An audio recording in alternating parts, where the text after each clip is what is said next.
हरियाणा के गुरुग्राम में 15 साल की एक नाबालिग लड़की को गिरफ्तार किया गया है। इस लड़की पर आरोप है कि इसने 13 महीने की उस बच्ची को जान से मारने की कोशिश की जिसकी देखभाल के लिए उसे रखा गया था। लेकिन ये कहानी एक तरफा नहीं है।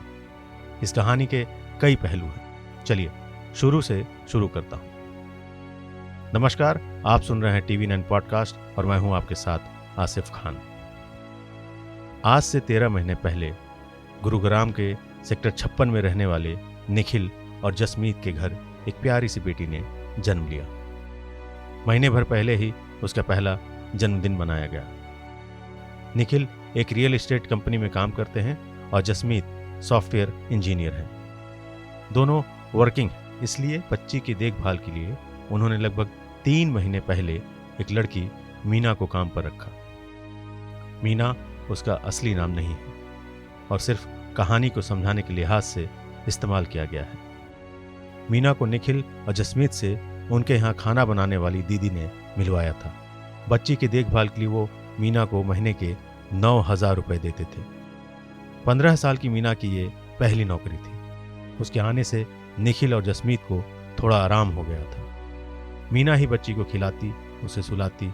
बच्ची भी अब मीना को पहचानने लगी थी। सोमवार को जब जसमीत और निखिल घर का कुछ सामान खरीदने के लिए बाजार जाने लगे, तब उनकी लाडो सो रही थी, इसलिए उन्होंने उसे मीना के पास ही छोड़ दिया।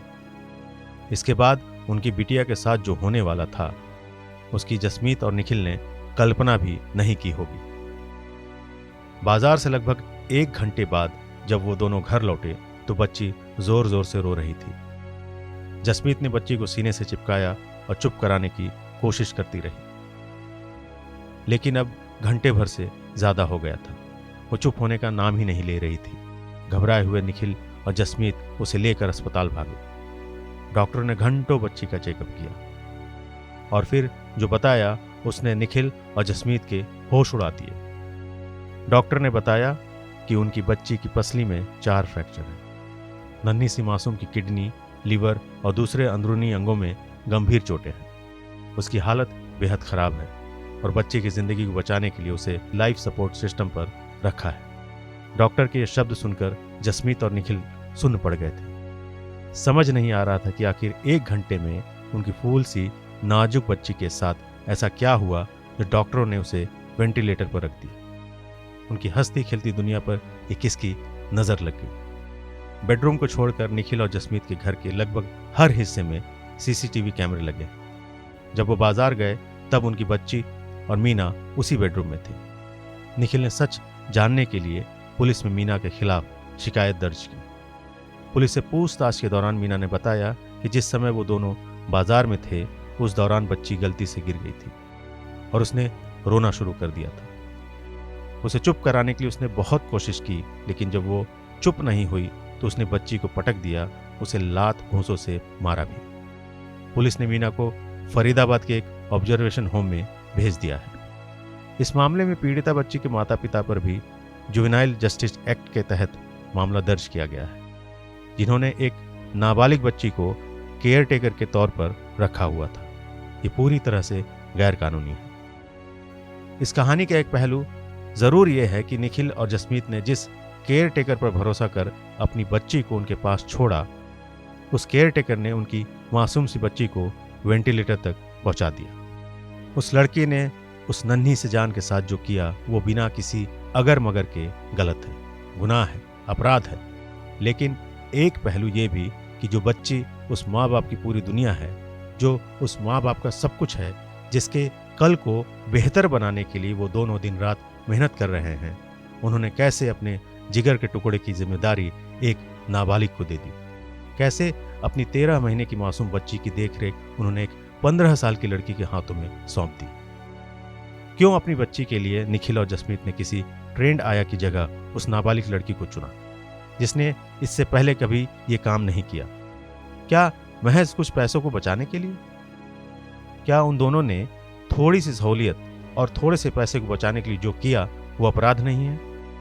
निखिल और जसमीत कोई ऐसे पहले माता पिता नहीं हैं। मॉल में शॉपिंग करते हुए या किसी रेस्टोरेंट में खाना खाते हुए आपने अक्सर देखा होगा कहीं किसी कोने पर एक बच्चे को संभालती किसी लड़की को, जिसके कंधों पर एक भारी सा बैग होगा।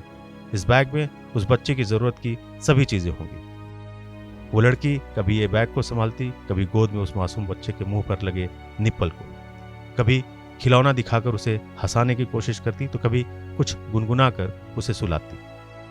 बच्चा ना रोए इसके लिए वो हर कोशिश करती होगी, क्योंकि कहीं किसी कोने से उस बच्चे के माँ बाप उसे देख रहे होंगे। उस लड़की को डर बस इस बात का है कि कहीं उन्होंने अपने बच्चे को रोते हुए तो नहीं देख लिया, तो वो उसे नौकरी से निकाल दे। लेकिन पता है, वो लड़की ये नहीं जानती कि जितनी मजबूर वो है, उससे कहीं ज्यादा वो माँ बाप, जिन्होंने ये सोचकर उसे काम पर रखा होगा कि बच्चे को संभालने में थोड़ी मदद मिलेगी तो उनकी जिंदगी आसान होगी। वो दोनों अपने करियर पर फोकस कर सकेंगे, मॉल में आराम से घूम सकेंगे, रेस्टोरेंट में खाना खा सकेंगे। शहर की इस कल्चर में बच्चे की देखभाल के लिए आया रखना कोई गलत नहीं है, लेकिन क्या आप अपनी जिंदगी की सबसे कीमती चीज की जिम्मेदारी किसी ऐसे को दे देंगे जो खुद ही अभी एक बच्ची है? कैसे आप ये उम्मीद कर सकते हैं कि वो आपके बच्चे को वो स्पर्श, वो ममता दे सकेगी जो खुद ही उस उम्र में है जहां उसे इसकी जरूरत है? और तीसरा पहलू ये कि हमने कैसे समाज को जन्म दे दिया है, जहां पहले घरों में जब बच्चा होता था तो उसे देखने के लिए दादा दादी समेत पूरा परिवार हुआ करता था। शहर की चकाचौंध जिंदगी जो दूर से बहुत खूबसूरत दिखती है, उसमें जो पीछे छूट गया वो अपनापन, अपनों का प्यार, अपनों का दुलार। हम दुआ करते हैं कि बच्ची जल्द पूरी तरह से ठीक हो जाए, लेकिन यहाँ आपके लिए इस पूरी कहानी का सबसे बड़ा सवाल छोड़ जाते हैं। इस पूरी घटना में 13 महीने की उस मासूम बच्ची का क्या कसूर? आपकी इस कहानी पर क्या राय है, हमें कमेंट बॉक्स में जरूर बताएं। अपना ख्याल रखिएगा। जल्द मिलेंगे एक नए पॉडकास्ट के साथ। तब तक के लिए नमस्कार।